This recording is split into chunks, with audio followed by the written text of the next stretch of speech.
I am the last kind of person who should be here telling a story like this. You need to understand that before anything else.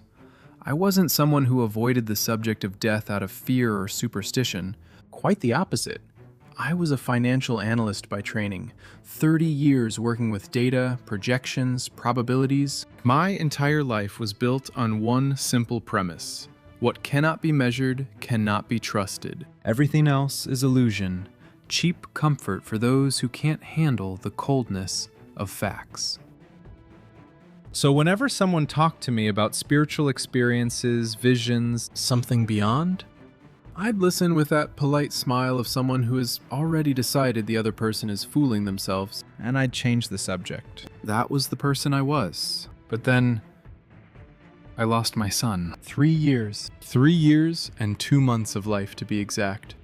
Because when you lose a child, the details are engraved in a way that defies any rational explanation. And there, in that hospital corridor, with the doctor in front of me saying words I heard but took weeks to accept, the analyst's armor shattered. In the months that followed, I became a shell. I didn't sleep, or when I did, I woke up with my chest aching as if someone had spent the night squeezing my heart with both hands. I stopped eating properly. I stopped responding to people. The guilt was a physical weight, constant, that never let up. Not by day, not by night. I, who had always controlled everything with spreadsheets and projections, couldn't control even my own body. And I didn't care. That was the truth no one heard. I didn't care. Until that early morning in my living room. It was past 3 a.m. I was sitting in the dark, without having turned on any light, with no memory of when I'd sat there or what I was thinking. And then, without warning, without any build-up, I felt a pressure in the center of my chest, unlike any pain I had ever felt. Imagine someone driving a hot iron rod beneath your sternum and slowly rotating it. That was the intensity. Within seconds, my left arm grew heavy as lead. My vision began to close in from the edges, and the air simply stopped coming. I couldn't scream. I couldn't move. I fell from the couch onto the living room floor. The downstairs neighbor heard the noise and called emergency services. The paramedics arrived and, as they later told me, found me in full cardiac arrest. No detectable pulse, no response to stimuli. They tried to resuscitate me 3 times before getting any response. 3 times the flatline. 3 times the same silence from the machines. The doctor who treated me at the hospital said, plainly, that my arrival was classified as no effective blood flow for a time clinically incompatible with survival without consequences. From science's point of view, the only thing I believed in, I was dead. There was an exact moment when the pain stopped. It wasn't gradual. It wasn't a relief that came on slowly. It was 1 millisecond. As if someone had flipped a switch that governed all the pain in the universe at once. That hot iron rod in my chest? Gone. The heaviness in my arm vanished. The tightening that was stealing my breath? Not a trace. And in the place of all of it, a relief so absolute that it was, in itself, almost a physical sensation, like floating inside something soft and without edges. And then, sleep. There is no better word. But not the restless sleep I'd known in those months of grief, full of images that made me wake up sweating. It was the opposite. A sleep without a bottom, without images, without direction. A darkness that wasn't frightening, it was welcoming. As if the universe itself had put its hand on my shoulder and said, rest. No pain, no guilt, no time. And I want this to be very clear. I was not anywhere. I was not conscious. I was not observing anything from above or from the side. I was in a deep and perfect sleep, without even realizing I was sleeping.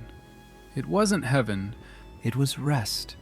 The most merciful and complete rest a human mind can imagine. But then, in what seemed like the very next blink of an eye, with no transition, as if a film frame had cut directly to the next, that darkness began to open down the middle. Not like a light turning on, Like the very fabric of that silence was tearing itself open, slowly, revealing something behind it that had always been there. And what opened up was ultra real. More real than any analysis I had ever done. More real than any number I had ever trusted. My entire life, compared to that, felt like a faded photocopy of something that exists in full color in 3 dimensions. I received it like a download. A prophetic download. An absurd amount of information, emotion, and certainty delivered all at once, as if the Creator had opened a window in time and simply said, "Look, this is what has been prepared." And then I saw the day of the Great Awakening. The Earth had been renewed. It was not the worn, broken planet I knew. It was the same Earth, but restored to its truest version, as if everything that had been damaged had been rebuilt from the origin. The sky had a color that doesn't exist in our vocabulary. Something between the deepest blue I had ever seen and a gold that seemed alive, as if the very atmosphere was breathing. The air wasn't inhaled, it was drunk. Every breath was like clean water after a lifetime of thirst. And there was peace. Not the absence of noise, a presence, active, almost tangible, that enveloped everything and was undoing, layer by layer, every trauma, every fear, every shame that anyone carried. Like snow melting in the sun, but from the inside. The grass was luminous, as if every blade had its own light. There were rivers of water so clear you could see the colored stones at the bottom, and flowers with petals that seemed made of velvet and light at the same time. And the animals. Magnificent horses galloped across open fields with a freedom that was almost painful in its beauty. Dogs of every size ran among the people, lay at their feet, looked up at them with that serene gaze of those who know no fear. Birds of colors that don't exist in our palette perched on the shoulders of passers-by as if it were the most natural thing in the world. A lion lay beside a lamb, and both breathed with the same calm. All of creation vibrated in a harmony I had not known was possible. And then I saw the children. I, who had not cried in months, who had dried up inside from holding so much in, collapsed right there inside the vision. Small children opening their eyes at the exact moment of the Great Awakening. Whole, radiant, filled with a vitality I had never seen in any human face. Children who had left too soon, who had not had time to grow, to learn, to become everything they were meant to be. And there they were, completely whole, with the brightness of those who are exactly where they are supposed to be. And I saw the parents, mothers and fathers, running, not walking, running, with their faces washed in tears that were not tears of pain. They were tears of something that was finally closing. A gap that had been open for years and was now completing itself in a single embrace. They scooped those children up and held them with the kind of grip that is only possible when you recover what you believed was lost forever. And I knew, with a certainty that struck through my chest like lightning, that those children were going to grow up. They were going to have all the years that had been taken from them. They were going to be raised, accompanied, loved by those parents with open arms. It was not the end. It was the real beginning. I also saw older loved ones waking in the Great Awakening, bent by illness, worn by time, and their eyes opening with the energy of someone in their 30s. The body restored, the gaze clear, the skin alive. And they ran toward embraces already waiting at a speed that defied everything I understood as possible. And it was in the face of all of that I saw myself with a brutal clarity. I thought my grief was love. But in the grandeur of that moment, I understood what it had become. An altar built for myself. My pain was the center of the universe. My guilt was the protagonist of every day. I had made my suffering the only thing that mattered. And while doing that, I had stopped existing for everything and everyone around me. I shut myself off. I stopped caring for my body, which I had been given as a gift. I stopped seeing those who were still here and needed me. I had turned my life into a monument to pain, and called it love. It was the God of self. And I served that God every single day, thinking I was grieving, when in reality I was simply destroying myself. And then I heard something. Not with my ears, but with something deeper, as if it came from inside out. You called me Lord, but you never made me Lord of your life. It was not said with anger. It was not judgment. It was said with a love so sorrowful that it hurt more than any condemnation could. And I understood. The years we have here are not the main event. They are the preparation. They are the rehearsal before the symphony. And what matters in the rehearsal is not the applause, the achievements, or the proof of merit. It is the sincere acts of love we offer, the honest search for the Creator, the daily effort, imperfect but real, to live in a way that our heart will be ready for that moment. And then the vision began to close, slowly, like a door being pushed shut by someone who knows exactly what they are doing. And I felt, with a desperation I hadn't expected, that it was not yet my time to rest, that this glimpse had been a gift, not an immediate destination.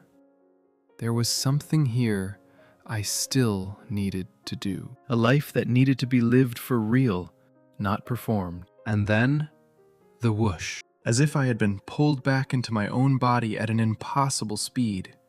The contrast was violent. I left absolute peace and landed in the brutality of flesh.